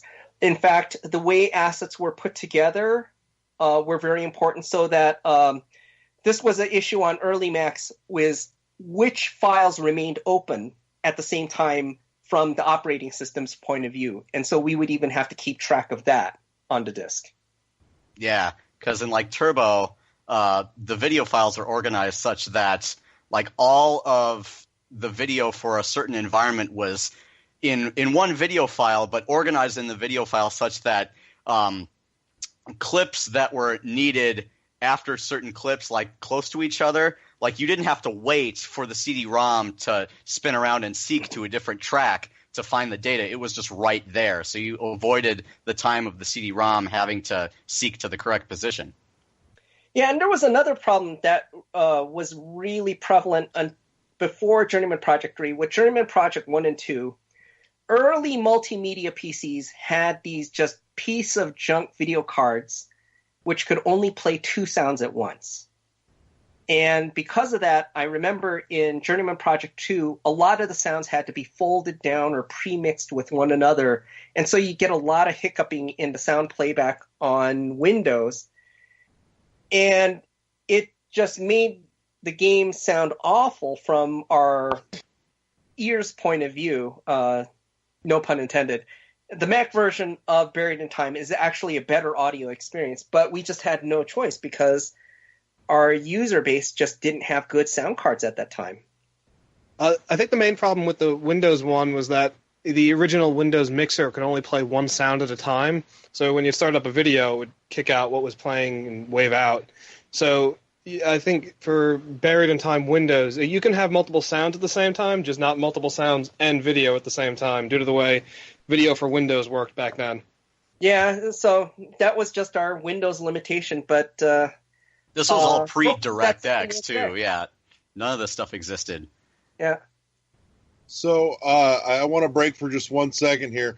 Due to time constraints, Adrian is parting ways with us. I wanted to say goodnight and thank him for being able to join us. I know it was hard for him to, break out of immigration security and, be able to come and join us again finally. We're glad you made it over that wall. Yeah, that stupid snow wall is getting too big now. So, but I do gotta go. So thank you so much, guys, for talking with us. And I'm the only one going, so you guys can keep talking. Adrian, before you go ahead and plug your stuff. Oh, you plug them at the end, dude. I don't have time for that. Well, Eddie, we're just gonna roll it in with the plugs for the rest of your stuff. Exactly. There you go. Well, at least all right, plug. take care. All right, see you, Adrian. Bye, Adrian. Bye. Good night. So, if you're not horrifically opposed, I'd love to jump into some listener questions because, like I said, you guys set the bar for us. This is the first time that I've put the call out and actually gotten questions for the show. So this is new for us. So we're gonna kind of wing it and see what we get here. I want to shout out to Nick Lapola from Twitter because he posted a question that we've pretty well hit on, but it also leads into one from the Real DC. Nick was asking, will we ever see a fourth entry, which we've pretty well touched on, and we won't get out the 10-foot pole again. But to kind of piggyback on that, onto something that was mentioned in regards to that, Real DC asks, any chance of crowdfunding a fourth game instead of necessarily seeking out a publisher? Would that something like that be an option to make that finally come to life? Here's my take on that. Money is not the problem. The team is the problem.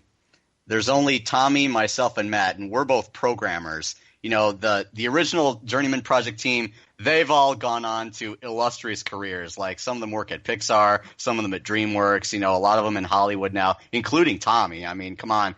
But, getting that team back together after, 20 years and them being in these amazing new careers, that's going to be tough. What about putting the call out to kind of build up some new teams? Say, hey, we've had this sitting in the wings long enough. We want to do something with it, and we want some fresh blood to help bring it to life. Well, that's always a challenge too, because after Journeyman 3, there's an expectation from fans, I think, for any new Journeyman Project game to match or, now it's been 20 years, beat the aesthetic of the original Journeyman Project games. And so it's, I have no doubt there are people with that kind of talent out there, but finding those people, that's going to be tough as well. Yeah, I agree with pretty much everything Keith said. It's better to wait until the time is right than to shove out something that just doesn't work. That's a cash grab.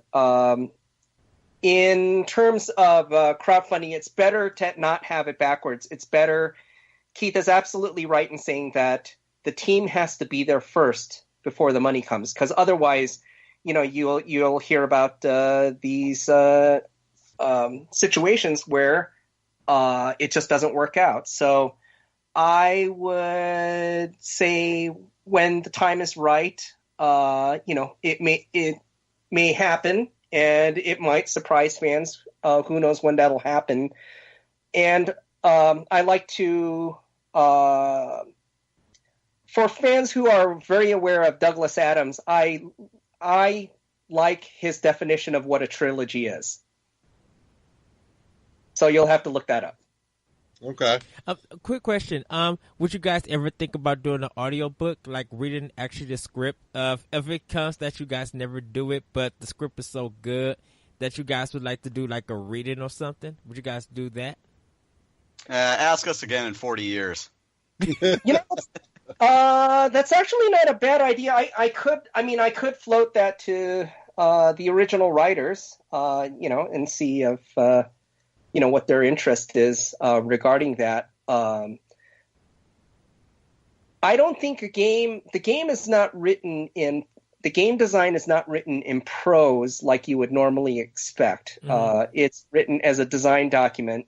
This occurs, that occurs, what parts and pieces are needed to make this experience presented to the player. However, I suppose the closest thing we have to prose might be what Eric Dallaire had been working on, and he does work part-time as a novelist now, so there might be some possibility there. That's not a bad idea. Yeah, you could at least get some of the backstory as probably either a novelization or a short audiobook, but the game in its entirety, I mean, there's a reason why movie versions of games don't do very well, right? Because games are full of branching storylines, and you can't capture all of that in a linear format like a movie or a book. Right. Got one from Adrian von Gigerfeld, and I'm pretty sure I just butchered that horribly, so you can, punch me in the stomach later for that. Any plans for remasters of 2 and 3? Working on it. 2 at least. Yep. 2, yes. Fantastic. Hopefully 3. What was that? Hopefully 3, I said. Okay. Yeah. We want to do 3. We definitely want to do 3. So if things work out, then that probably is the next thing on the plate.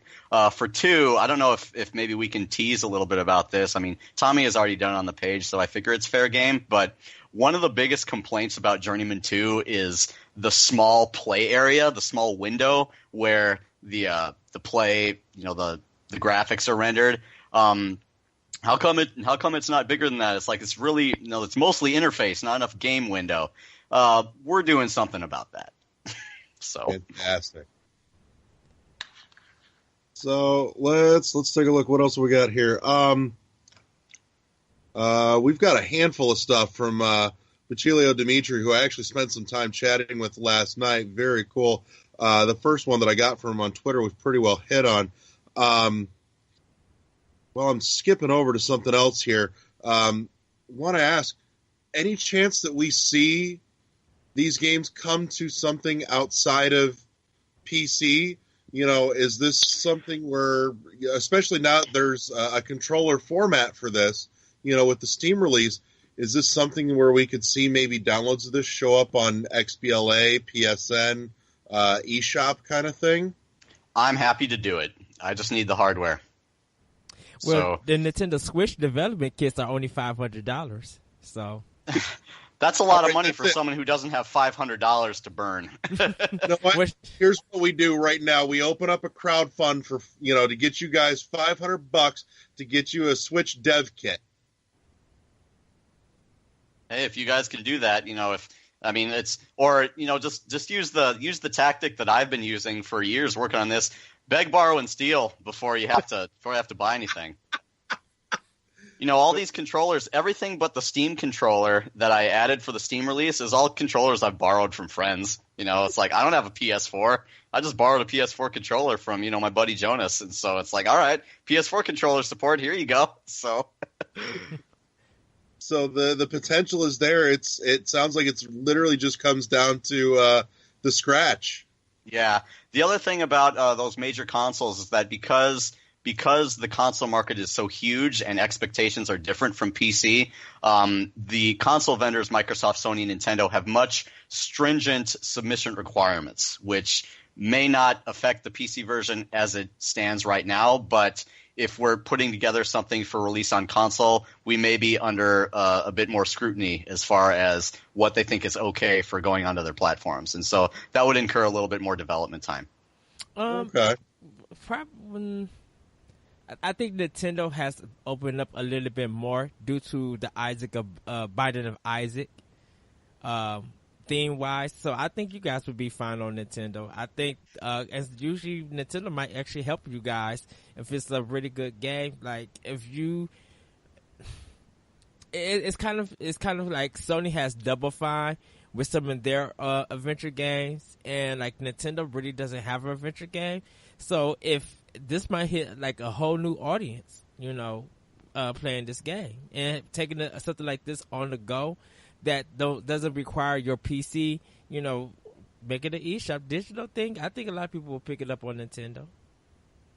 Yeah, it could be. I mean, content-wise, I'm not worried about because, like Tommy said, we were ready to go on the PlayStation 1 back in 1997, and so we went through the ESRB. We've got I think it's either E or a T for teen rating on the game. So content-wise, even by 90 standards, it's fine. K to A. Wow. Well, there you go. Yeah, it predated E. It got one of the early ESRB ratings, but the notation it was given was animated violence. So it was rated okay for K to A, which is kids to adults. Right. So content-wise, it's probably going to be fine for going on any of these consoles. Mm-hmm. But I'm, as the programmer, I'm more worried about technical requirements, and so that's what I'm concerned about. If we were going to target a console release, I think a more likely port would be something to like an iPad or mobile phones. So because ScumVM already runs on mobile, and so it wouldn't be too much of a stretch to adapt some good touch controls for the series. Well, right, the Switch does run Unreal Engine 4.15 and Unity still, so I'm just saying. I've got the rest of the stuff from Dimitri here, and I it's so much of a love letter. It deserves to be shared in its entirety, and there's kind of a slew of questions in it, but it deserves to be shared. The post that he left us was, my experience with Journeyman Project was quite magical. Played it on my 486 back then, and it was mind-blowing. Watched the making of JP bundled on the game disc many times, and what I knew from it was that originally the game was not written as we understand game making. It was drawn, animated, voiced, and scripted in some kind of editor on the Macintosh. So it seems like a crazy and brave idea to make a revolutionary game without even programming it. I wonder how come the guys came to this idea, what was driving it. So we'll hit on that first, and then I'll jump into some of the rest. That's a Tommy question, I think. He was there when that was all going on. That's all Macromedia director work there. Yeah, it was largely because a lot of the programming everyone was doing was more akin to it was not really programming. You would call it more like scripting. And there were these early scripting languages, like for HyperCard, there was HyperTalk, and there was Lingo for Director, which was a predecessor language to what is used on Flash. And so because there wasn't a real programmer in the group and everybody was more the team was more composed of artists. That's why everyone relied on Macromedia Director for better or worse. It allowed for a very visual experience. It was like, you could say it was like a supercharged version of PowerPoint at that time. But it was packaged together in a way where an end user could use it, and it worked. And so I think Buried in Time was probably the last time it was used. The Mac version, at least, was powerful enough where it could be self-encapsulated. But at that point, we had to bring in a real programmer, which was David Black, who allowed the Windows version of Turbo to happen. He programmed it from the ground up to be a proper application. And from then on, Presto had proper technology for its games, such as Myst 3. But one thing I do want to say to Dmitry, is that his name? Yes. Yeah, I want to say Privyet Dmitry, and Spasiba for his support from Russia. We definitely noticed all the love that he's been passing in our direction.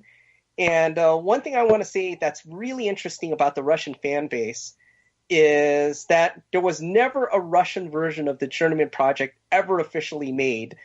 What had happened is it was localized to the typical Western languages, such as Spanish, German, and there was also a Japanese version. But the Russian version is a bootleg, but it is an astonishingly thorough bootleg where they had Russian voices record all the dialogue in Russian and localize the whole thing. So we have no idea who they are, and the statute of limitations has run out, so they have nothing to worry about. But I do have to say they've brought us, the Russian fan base, the Russian awareness of the Journeyman Project series, and they deserve that credit for that. It's a very, very impressive bootleg. Like, the lengths they went to, it looks like they hacked the game itself. Like, for the text, the voice, the graphics, everything. Matt, I think we're going to have to support that in the ScumVM version. Give me a copy. I got one. I'll hook you up. That's excellent. Really cool. Dimitri and I actually talked a little bit about that last night. That, you know, and I was not aware that the Russian version came, you know, only as a bootleg, and you know, just now hearing the lengths that somebody went to put this bootleg together is just phenomenal and shows some spectacular love for the series. I want to jump a little further here. The moral of this whole story is, you know, all these fans with all their dedication to the game and things like that, and, you know, Matt and I working really hard to put this release together as a labor of love. The moral of this story really is, if you love a game a lot, let the creators know, because you never know what they'll let you do, you know? So in our case, Matt and I got really lucky in that Presto was like, okay, sure, we'll let you do that. Yeah, absolutely.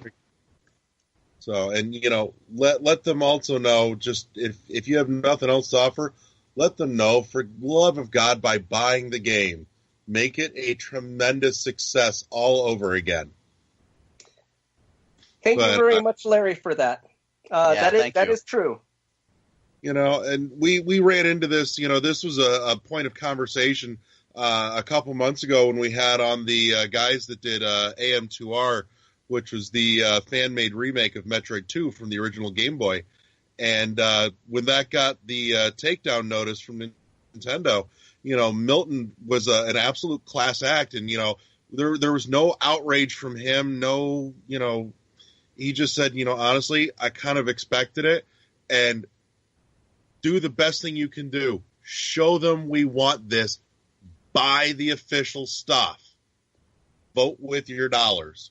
Yeah, but be like, if you're doing fan works, be smart about it. I mean, if you're doing something like AM2R where you know you're using someone else's material, don't be surprised when you get a takedown notice. You know, I mean, I agree with you. That was a very, very classy move. I mean, they didn't throw a fit or anything like that, but, you know, I wish there were more people like that, you know, realize, it's a realistic situation, and, you don't just get carte blanche to do whatever you want with somebody else's work. Sometimes, it works out in your favor. Most times it doesn't. But, if you give it a chance anyway, so just don't get upset if it's all coming crashing down. Yeah, no, and that's the thing. They didn't, he's kind of like, I kind of figured this was going to come. I didn't think it was going to happen that fast, but I kind of expected it and left it at that, so. But beyond that, too, I think there's somewhere in the back of his head he's going, you know what? It exists on the internet. It will never go away now.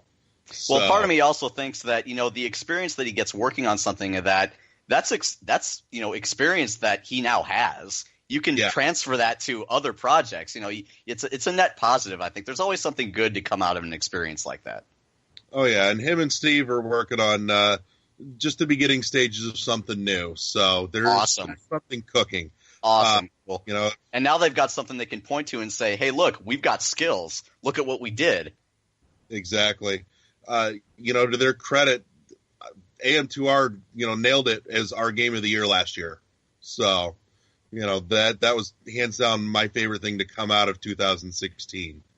But, jumping and back into some of Dimitri's stuff here, I'm going to skip just a tidge of this because it's some stuff that we've already hit on. One that gets into some real nitty-gritty, actually, about some minute differences from the original into Pegasus Prime.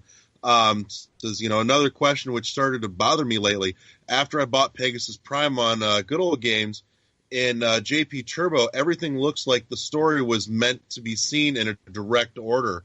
Mars, Australia, NORAD. Probability of success on the TCA monitor gives us a hint of, in percentage of success. That's because the instrument to unlock the fire alarm in Australia is in Mars Colony Transport Train. An iScan biochip that is needed to win NORAD is also not in NORAD. If we play, ideally, we see all scenes of the game only once, and after NORAD, we get direct hint that now Sinclair waits for us in Caldoria. It's written in The Last Robot's video memory, so it's obvious that this robot is last, and now we have to go back to present time to finish the game. Journeyman Project Turbo is perfect in that way. He says, but in Pegasus Prime, you can't beat Mars in one visit, so you will see Out of My Way, Human or Die 3 times, at first where it was in Turbo, and then 2 times more where in Turbo Ares was just passing by. Now he talks and throws you back, and now he can solve NORAD earlier than Mars, which means that Sinclair's words giving us direct hint where to go right now kind of are given to us in the wrong time, and that percentage on TCA monitor is now simply, doesn't mean anything.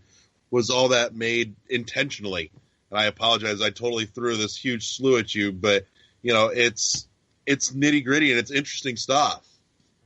I feel like it makes the puzzles more complex, and I think that's better for gameplay.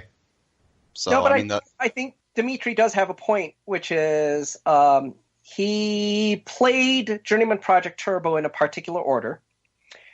And in that case, the game was made and the story was made to fit.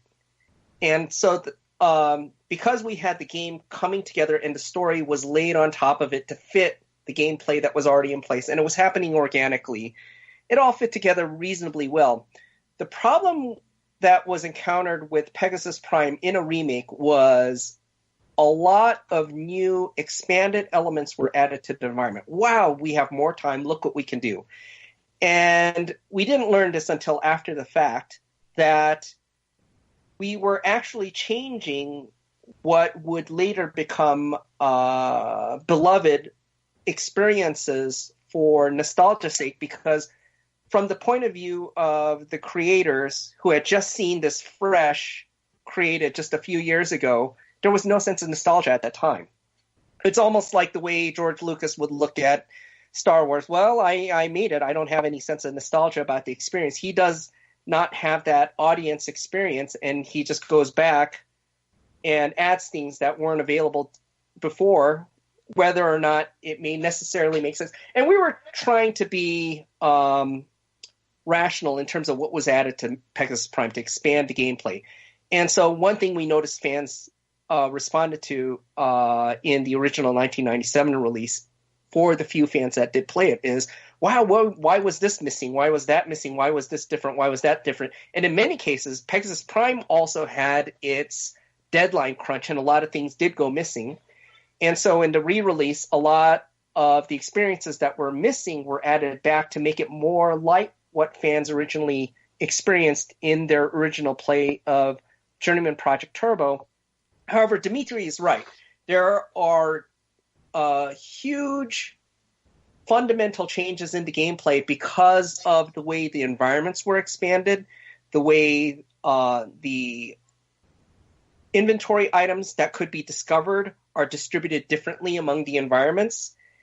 And in hindsight, if we had a time machine, of course we would do things differently, but that's just how the game was designed at that time with the production schedule and capabilities that we had available. I think if we did a remake of Journeyman Project yet again, it might be different. But Pegasus Prime is a snapshot of what could be created in 1997, and of course with some extra time to add things that didn't make the cut at that time. And also to make the experience more similar to Buried in Time. So, there's good things about Pegasus Prime in that it has better graphics. It's a more cohesive story with Buried in Time. And then there's some things that Journeyman Project Turbo does have going for it. They're just two different animals, and I think at some point in the future, for fans who are just want to relive that 1993 nostalgia, I'm sure we'll see a special edition release of the Journeyman Project. I don't know if we call it Turbo anymore. I guess we just call it the Journeyman Project. What would we call it? Keith, got some ideas here? Super Journeyman Project Turbo. All right, awesome. Well, we'll draw from that Capcom well again. That's right. Make it painfully obvious where our inspiration came from. Yes. I remember when I first talked to Tommy about Pegasus Prime, I think the biggest complaint I had was that while I liked the music that was in Pegasus Prime, I definitely was missing some of the cues that were in the original, like especially the Mars Maze theme. Yes. We that's definitely been reworked into the updated version now. Yeah. So some things have been gotta love that fixed, classic Gino Andrews, but I mean that Bob Stewart music is just as magical to me, I think. Oh, I love it too.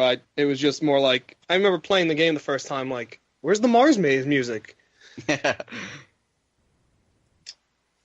Tommy, if you want that. Speaking of Gino Andrews, the infomercial video for Gino Andrews' album in Buried in Time is one of the most gloriously cheesy things on the face of the earth, aside from a can of cheese girl.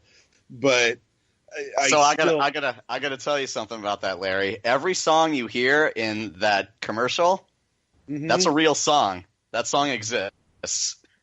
Every single one of them is a full song. I kind of always had a sneaking suspicion somewhere. Yeah. Dear Lord, that video. Wow. Oh. Okay, so I got a question for you, Larry. Since all those songs were actually recorded by Gino Andrews, if we put together a CD of Gino Andrews of Fond Remembrance, would you get that? Promise me it's signed and I'm buying it right now. Yeah, I'm in down too. For one too. Yeah. I might as well just take one. Pound. It has to come on an Environ cartridge though, or I'm not getting it. That's right. Oh yeah. Oh no. Well, Matt, you're gonna have to wait at least like 300 years before you'll be able to play it.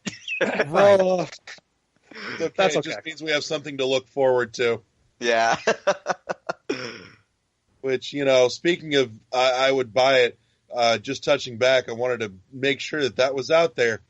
I will, hands down, in a heartbeat, I would throw $60 at a physical copy of all three games on Switch or anything else.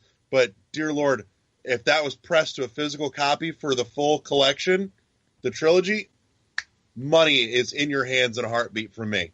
Where were you in 1999? They already released the trilogy as a box set. And the downside for me is that I got away from PC gaming in most things. It got to a point for me that it was easier financially to invest in a console, and I had one solid piece of hardware for 5-6 years that was going to run everything that came out on it. And I stepped away from PC, and I haven't gone back to it nearly as much as I'd like to, because there is some PC stuff that I will piddle around with, but most of my default is I find my comfort and my joy sitting back and playing on a console. And so, like I said, I'm excited at the prospect that, with controller support, that's something that appeals to me greatly, to be able to kick back. And, I've got a theater room that just got brand new furniture in it too, even, to kick back on my comfy new couch with my big screen TV. Tell me you're going to play Pegasus Prime on that. Oh, it's going to happen, because now yes, I'm going to be playing Pegasus Prime in 3D. Oh, dang. Crank up your subwoofer, man. Turn out the lights, crank up the speakers, and buckle up. Yeah. So, but yeah, it's, I would throw money at that in a heartbeat. And given some of the reaction to, the news that you guys were going to be on our show, I think a whole lot of other people would too. All right, I hear you. Well, like I said, I get the hardware. I'll do it. I'm happy to do it, because I want to see it too. You know what? We'll maybe have a conversation in the forum about seeing if it's really worth putting together a crowdfund to get you guys some funds to get you a Switch dev kit. Mm. Well, the flip side of that too is, this has been something that fans have been asking for a while. Oh, put it on Xbox 360, and well, if we had gotten the kit back then, and now the game is ready to go, well, no one has a 360 anymore. So it's one of those things where we got to get it early enough, and I got to have enough time in my schedule, right, to do it too. So, the Steam version took way too long. It took 2 years to do, but that's because I work on it during, a few hours every night and stuff, and on weekends and things. This isn't my full-time job, right? So, I just do this kind of a labor of love, basically. It's my side gig. But, if there's enough lead time, because PS4 came out how long ago? I don't know, and it's still going strong. So, if we get this ready to go early, then yeah, sure, we could put a port out. That'd be fine. So not only that, but I think something like, and I feel like I'm beating a drum to death here, but Switch, I think, could hit on some of what else you talked about, a mobile port or a tablet port, because then you've got that portability, pick it up and go with you factor too. Oh yeah, definitely. And we've got an advantage there where ScumVM is already running on mobile, and so that cuts a lot out of the development time, where we don't have to rewrite the entire game to work on a new system. It's already running on Android and iOS, and we can just tweak it a little bit, spend a few months on it to make it play really well and look really good and perform really well, and then there's your game right there, so you don't have to wait as long. Right. I want to leave you guys with one last question. What do you guys think of the current state of, the point-and-click genre, especially with, some things like Armacrog having come out, from the guys that did the Neverhood, the spiritual successor there, Armacrog, to things like, Escape from Monkey Island, seeing a resurgence in popularity. Where do you think that leaves the genre now? At least from my perspective, I don't really play as many games as I used to anymore. It's nice seeing that all this resurgence. I think Keith just gave me a copy of Read Only Memories that I need to play one day. And, I love seeing that everything's back. I just don't play it as much anymore. It's great seeing that, Grim Fandango Remastered is out and Day of the Tentacle Remastered is out. Not that I haven't played those in the past, but it's just good to see everything out again. I think that, and this kind of goes as kind of a personal thing for me, but I think the big I'm going to call it a resurgence because it comes in waves, every decade or so. But I think FMV has a very real potential for a very major comeback with the rise of all this VR technology becoming in vogue these days. And I think that, if Presto's okay with me doing it, I think Journeyman Project 3 on mobile VR, I think would be a very fun experience. I want to do it. I'll probably do it at least for me, but maybe some other fans out there might think that's a cool idea. Myst 3 as well. How come there aren't any Myst games in VR yet? Abduction is maybe the closest thing, but that's more of a spiritual successor. It's like let's revisit the classics, and they've kind of fallen out of the public eye over the past 20-25 years. Let's bring them back and put them in VR now that we can. There you go. You heard it here first. Journeyman Project 3 VR confirmed. Keith said so. Not confirmed. I just confirmed that I want to do it. There's the bus. I have promptly thrown you under it. Come on, Larry. You know that confirmations in the number 3 are no friends at all. And, I do have 2 last questions for you guys. Tommy, did you want to answer Larry's question also? Oh, yeah. I apologize. What was the question again? Because I was so drawn by the other 2 gentlemen's responses. What do you think of the state of point and click? Oh, okay. I think the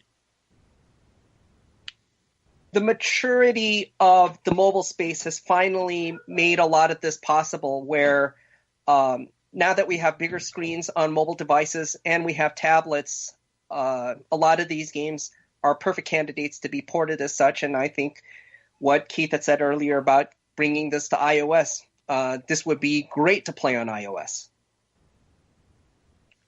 Fair enough. Right on. Well, here's my 2 questions. Keith, you mentioned FMV. What did you guys think of her story?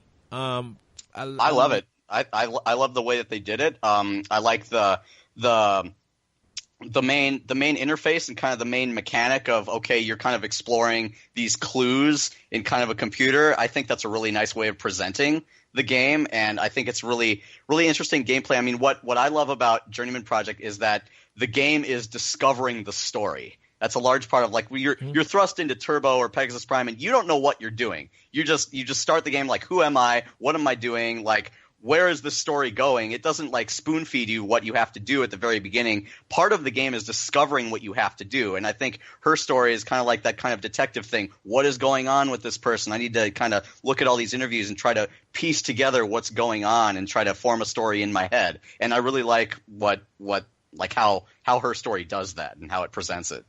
Yeah, because I know it's not a point-and-click game, but it's more just like a FMV adventure game. And, it got a lot of accolades, and a lot of people were just surprised that someone remembered this style of game making and brought it back. Yeah, they did it really well. They did a good job on that game. Tommy and Matthew, have you guys checked out her story or anything? Or, seen a video of it? No, I haven't checked it out. Okay. Is this the online web experience, or is this the game? It's the game. It's okay. No, not the game yet. Okay. And my last question that I always ask all the developers, so let everybody know, what is your favorite cereal or breakfast item? Oh, geez. Pancakes left field because we can. Well, I grew up on, and I'm somewhat convinced that a factory exists for this product only for my family, because I tell people what this is and they don't know what in the world I'm talking about. But I grew up on Cocoa Wheats cereal. And I remember that. I remember Cocoa Wheat. Not Malto-Meal. Malto-Meal is an imposter. That's fake stuff. Stay away from that stuff. Cocoa Wheats is the good stuff. I grew up on that, and so, I'm nice, big, and strong now. It's full of iron. It's good for you. And it's also chocolate, so that helps. What about you, Matthew? Oh, it's that. I'm not a big cereal fan, but definitely pancakes for me if I had to choose a breakfast food. Yes. What kind of pancakes? Chocolate chip, of course. Okay. And what about you, Tommy? I was gonna say malto meal. Shame. But that would make me an imposter, right? Oh, here's a little note about the original Journeyman Project release. This changed in later games, but in the first release of the Journeyman Project, when you collect all the biochips, the biochips letters are an anagram for imposter. Wow. Oh my. Well, Keith, can I say that actually your family, if they're in Chicago, they live just like an hour away from me? Oh, interesting. Actually, they don't live in Chicago proper. They live in the suburbs, but it's like close enough, right? So maybe it's just an Illinois thing. It's like everybody in Illinois knows what cocoa wheats is. Yeah. Yeah, you mentioned Chicago and I got happy. I'm like, I'm close to him. I know. It used to be out here in California. I mean, within the past, 3 or 4 months, the Walmart by me started carrying cocoa wheats. I had to order it from Amazon because nobody around me carried it, but now they finally do. I'd order it by the 6-pack. Wow.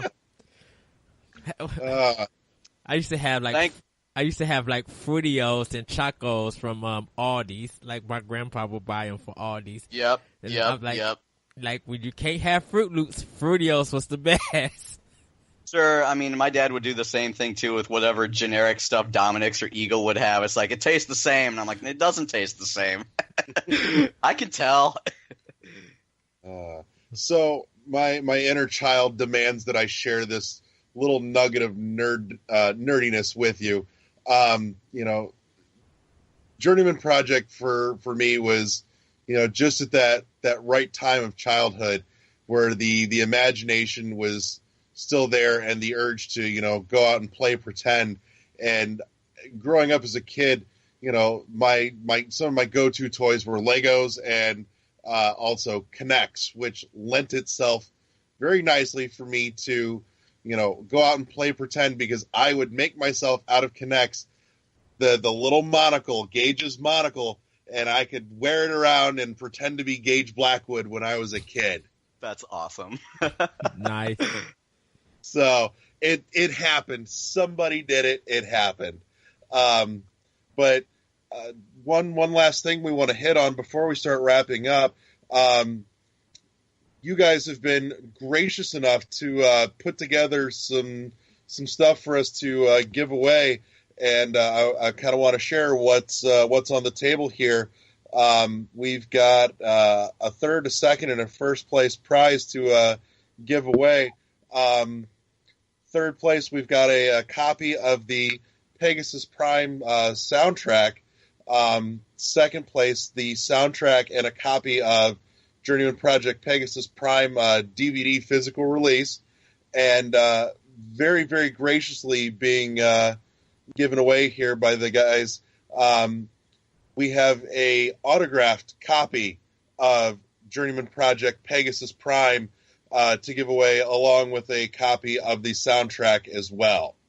So to get in on that, when this post goes up, click the like button and on the episode post, and you are entered to win. And we will pick out winners on next week's show. Should make them work for it. They should comment and explain why they think they deserve the prize. What's their best Journeyman Project memory? Or answer an obscure trivia question. Oh, and you best believe we have some good ones. No, I want to be kind here and, put it out for as much as possible. So I've done some where you'd be surprised, how little you ask of somebody, and it's still apparently too much. So, click the like button on the episode post when this goes live and you hear it, and your keister is entered to win. Yeah, and guys, would you go ahead and plug the release, the price, and where they can find the game? Go for it, Tommy. It's scheduled to go up on Steam tomorrow morning on the morning of Monday, President's Day, February 20th at 6 a.m. Pacific time. So for people listening, that's today. So that means by the time folks hear this, it's already up. You got it. Yes. How much will it cost, Tommy? It's going to be the same price as on GOG, which will be $9.99. However, for the launch week, it is going to have a launch discount of 10%. It'll be $1 off for early adopters.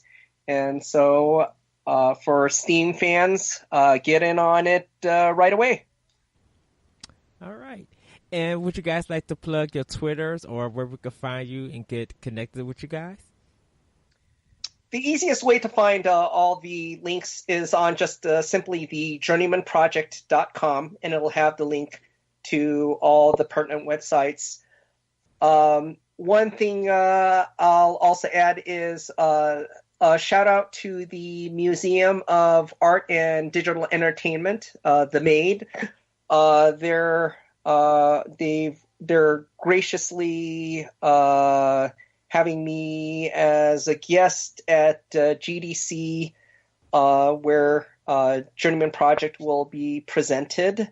Very thankful to them for that. And I'll also be there representing Robotech, the day project that I work on now. And I want to give out a shout out to Keith and Matthew for all the countless weekends in between their careers that they've put into the love for the Journeyman Project.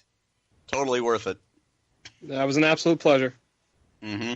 Yeah, if anyone's going to be at GDC next week, we're going to be showing off Pegasus Prime, like Tommy said, in the new Retro Play area. So go look for us there and check it out.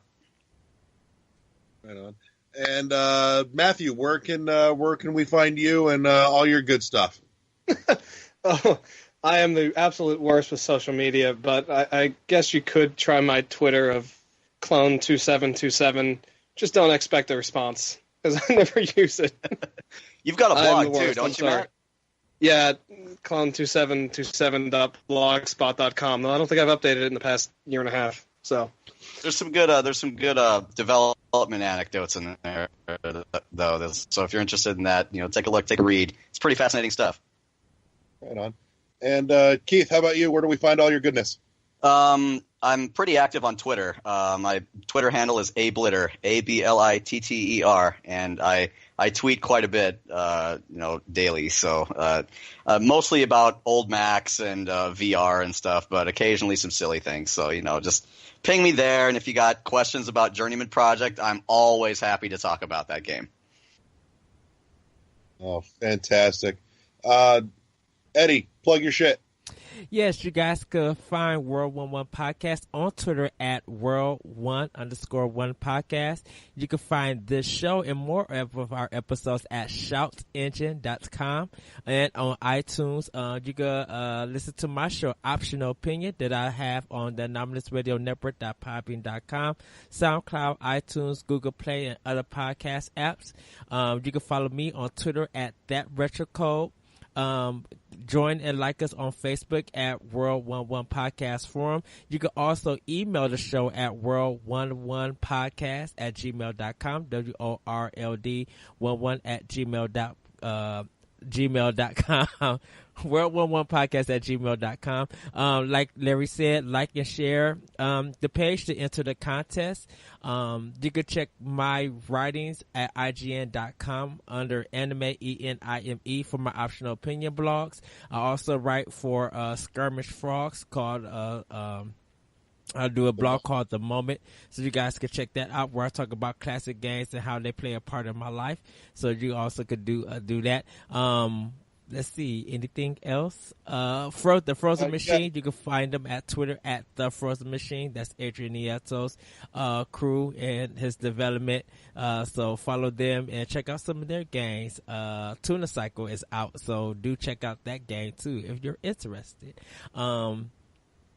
I want to plug the Journeyman Project, Pegasus Prime, is available now on Steam for a good discount of $8.99. So do guys pick up the game, do check it out. These guys work very hard to bring this classic to the masses, and they did a phenomenal job. So do check it out. I'm giving it 5 out of 5 Yoshi coins. That's my rating for it. One last plug is also, find us out on the DNA Podcast Network along with all the rest of their good stuff. Shout out to Corey, who runs that like a boss. I want to say a huge, tremendous, phenomenal thank you to Tommy and Matthew and Keith for joining us all this evening. It's been an absolute divine pleasure getting to hang out with you guys. Sitting back in the Wayback Machine. Oh, wait, nope, that's the wrong time travel joke. Never mind. I can't with you right now. Who's Peabody and who's Sherman? That's right. But again, thank you guys so much. Future news going forward, please, for the love of God, keep us posted, keep us in the loop. We'd love to have you guys back. Follow us on Facebook and Twitter, and thank you for asking us to be on the show. I mean, like I said, as long as I got an audience, I can talk about this game for hours. I'm not even kidding you. When I reached out on Christmas Eve to give you guys, to give the listening audience an idea of when this started getting put together, I reached out on Christmas Eve to these guys and got a response back within an hour, and my inner child just screamed in glee. So you've made my inner 10-year-old extremely happy. Well, I'm happy to hear that, and I'm happy to help out. So, guys, a wonderful pleasure again. Thank you so much. I want to say, good night. Thank you very much, and good night. Thanks for having us. You're GG. welcome. And with that, everybody, we are out. See you next week. Peace. Awesome.